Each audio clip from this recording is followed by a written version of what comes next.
विपद संकट उपरे प्रभावित होउची सुवर्णरेखा नदी किंतु जलस्तर धीरे धीरे कमुची मात्र जदि कहि परिबा वर्तमान भोगराई ब्लॉक रो जो 15टी पंचायत रो 30 गाँ एबे मध्य जलमग्न अछि। आमे अछु वर्तमान भोगराई ब्लॉक कुसुडा ग्राम रे देखि पारथुबे किभଳି भाबरे पूरा 3 फुट रु 4 फुट मुख्य रास्ता पर पानी वर्तमान दुकान घर मध्य पानी जमी गलानी एवं देखंतु जने भाई मध्य देशी डंगा रे मध्य ताकर यातायात में व्यवहार करछन्ती कारण से बर्तमान जहां हम पाकर सूचना से मेडिकल को जिबे एवं देखंतु किभଳି भाबरे लोक माने यातायात पई कि मध्य अंटा अंटे पानी एवं गामुछा धरिक से माने बर्तमान मुख्य रास्ता को बाहर जंती एवं मुख्य जोगाजोग जो विच्छिन्न होईची कुसुडा गाँ को ସେଥିପାଇଁ ବର୍ତ୍ତମାନ ସୁଦ୍ଧା ପ୍ରଶାସନ କୌଣସି ପ୍ରକାର ବ୍ୟବସ୍ଥା କରିନାହାନ୍ତି। ଆମ ସହିତ ଜଣେ ସ୍ଥାନୀୟ ବାସିନ୍ଦା ମଧ୍ୟ ଅଛନ୍ତି, ଆମେ ସିଧାସଳଖ କଥା ହେବା।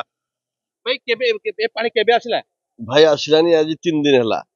এই বন্যার পুଣି ପାଣି ନ ଛାଡୁଣି ଆବେ ଆସିଲାନି ତ ଏମିତି ବାରମ୍ବାର ଆମେ ପୀଡ଼ିତ ହଉଛୁ। ୟାର ସ୍ଥାୟୀ ପ୍ରତିକାର ହଉ ଲୋକମାନେ ଆପଣମାନେ ତ ଦେଖୁଛନ୍ତି ଭିଜୁଆଲ କେମିତି। ଧନ୍ୟବାଦ ଦଉଛି ଓଟିଭି କି ଓଟିଭି ଯେ ମିଡିଆ ଆମ ଚତୁର୍ଥ ସ୍ତମ୍ଭ ଯାହାକି ସରକାରଙ୍କ ସହିତ ଯୋଗସୂତ୍ର ଏବଂ ଆମମାନଙ୍କର ଯାହା କିଛି ଅଭିଯୋଗ ଜଣାଉଛନ୍ତି ତାଙ୍କୁ ବହୁତ ବହୁତ ଧନ୍ୟବାଦ।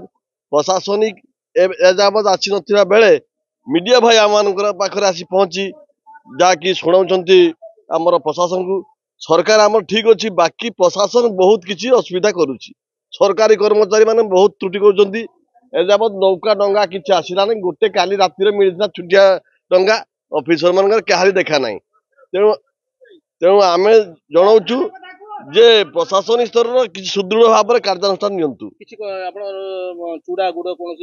ଚୁଡା କିଛି ଆସିଥିଲା, କାଲି ବୋତଲ ବି କିଛି ଆସିଥିଲା, ହେଲେ ବଣ୍ଟନ କିଛି ହେଇନାହିଁ।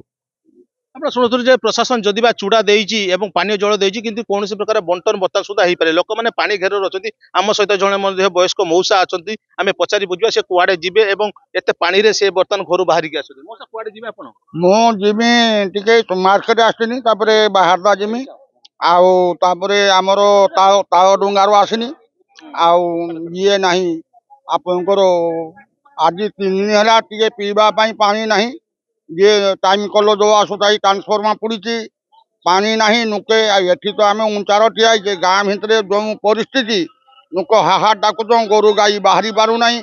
गोरु गाई बिल्कुल माने चोरते भी पाइला नहीं, कुटा भी नुक सब बुड़ीगला। आउ प्रशासन किसी यार गोटे स्टेप नौनी कि दुई थर बन्या है कि नहीं। ଶୁଣୁଥିଲେ କହୁଥିଲେ ଯେ ଏଠାରେ ମୁଖ୍ୟ ସମସ୍ୟା ହେଉଛି ପାନୀୟ ଜଳ ଏବଂ ଯେଉଁମାନେ ଗୋରୁ ଗାଈ ରଖିଛନ୍ତି ସେମାନଙ୍କ ପାଇଁ ଖାଦ୍ୟ ବର୍ତ୍ତମାନ ଅଭାବ ହେଲାନି କାରଣ କୁଟା ମଧ୍ୟ ନାହିଁ, ନଡ଼ା ନାହିଁ, ଯାହା ଫଳରେ ଲୋକମାନେ ନାହିଁ ନଥିବାର ଅସୁବିଧା ହଉଛନ୍ତି। କାରଣ ଏକ ତ ଘରେ ପାଣି, ତାପରେ ମଧ୍ୟ ଗୋରୁ ଗାଈଙ୍କ ପାଇଁ ଖାଦ୍ୟ ନାହିଁ। ଭାଇ କଣ କହିବେ, କୁଆଡେ ଆସିଥିଲେ? ଭାଇ ପୂଜା ପାଇଁ ଆସିଥିଲେ, ଆଉ ମନ୍ଦିର ଠାକୁର ମଧ୍ୟ ବୁଡି ଯାଇଛନ୍ତି, ଆଉ ଆସିବା ତ ବଡ କଷ୍ଟ। ଅଣ୍ଟେ ଜଲ ଆସିଲି ଏଇ ମନ୍ଦିର ଟିକେ ଜଳ ଢାଳି ଦେଇ ଯାଉଛି। ଆଉ ଆପଣ ଶୁଣୁଥିଲେ ଯେ ପୂଜକ ଜଣକ ଆସିଥିଲେ ମନ୍ଦିର ପୂଜା ପାଇଁ, ଠାକୁର ମଧ୍ୟ ବୁଡିଗଲେ। ଆମ ସହିତ ଆଉ ଜଣେ ଭାଇ ମଧ୍ୟ ଅଛନ୍ତି, ଆମେ ପଚାରି ବୁଝିବା କୁଆଡେ ଯାଉଛି। କୁଆଡେ ଯାଉଛି? ଆଜ୍ଞା ମୁଁ ଆସିଛି ବଜାର ହାଟ କରିବା ପାଇଁ। ବହୁତ ମାନେ ଏଇ ଯୋଉ ଦୈବୀ ଦୁର୍ବିପାକ ଚାଲିଛି, ବନ୍ୟା ପରେ ବନ୍ୟା ଆମକୁ ବହୁ ହଇରାଣ ହରକତ କଲାଣି। ଆମେ ସରକାରକୁ ନେହରା ହଉଛୁ, ହେ ସରକାର ଆମକୁ ଏ ବନ୍ୟାରୁ ମୁକ୍ତି କରନ୍ତୁ। 24 ବର୍ଷର ସରକାର ମଧ୍ୟ ମୁକ୍ତି କରିପାରିଲାନି। ଇଏ ଯଦି ସରକାର ଆସିଲେ ଏ ସରକାରକୁ ଆମେ ନିବେଦନ କରୁଛୁ, ଆପଣଙ୍କ ଜରିଆରେ ଓଟିଭି ମାଧ୍ୟମରେ ନିବେଦନ କରୁଛୁ, ଆପଣ ଯଥାଶୀଘ୍ର ୟାର ସ୍ଥାୟୀ ପ୍ରତିକାର କରନ୍ତୁ, ଏ ବନ୍ୟା ପ୍ରତିକାର କରନ୍ତୁ। ଆମେ ଭୋଗରାଇବାସୀ ଏବଂ କୁସୁଡା ପଞ୍ଚାୟତବାସୀ ଆପଣଙ୍କ ଠାରେ ଚିରଋଣୀ ହେଇ ରହିବୁ। ଆମକୁ ବର୍ତ୍ତମାନ ସୁଦ୍ଧା କିଛି ମିଳି ନାହିଁ।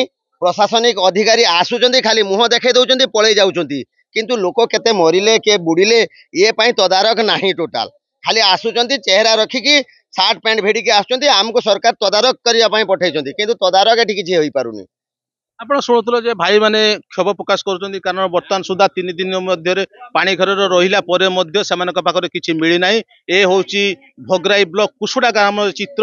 ଏଭଳି ଚିତ୍ର ଆହୁରି ଆଗକୁ ଗଲେ ଦେଖିବାକୁ ମିଳିବ, କାରଣ ଏପଟେ ଗବଗା ଚିରିକୁଲା ଆହୁରି ମଧ୍ୟ ପାଣି ଯାହା ଅଛି ସମସ୍ୟା ଘରେ ଲୋକ ଅଛନ୍ତି। ବର୍ତ୍ତମାନ ସୁଦ୍ଧା ପ୍ରଶାସନ ତାଙ୍କ ପାଖରେ ପହଞ୍ଚି ନଥିବା ଯାହା ସାଧାରଣ ଅଭିଯୋଗ ହେଉଛି। ତେବେ ଦେଖିବାକୁ ବାକି ରହିଲା ଏହି ଲୋକମାନଙ୍କ ପାଖରେ ପ୍ରଶାସନ କେଉଁ ସମୟରେ ପହଞ୍ଚୁଛି। ବାଲେଶ୍ୱର ଜିଲ୍ଲା ଭୋଗରାଇ କୁସୁଡାରୁ ଅଜିତ କୁମାର ଦାସ।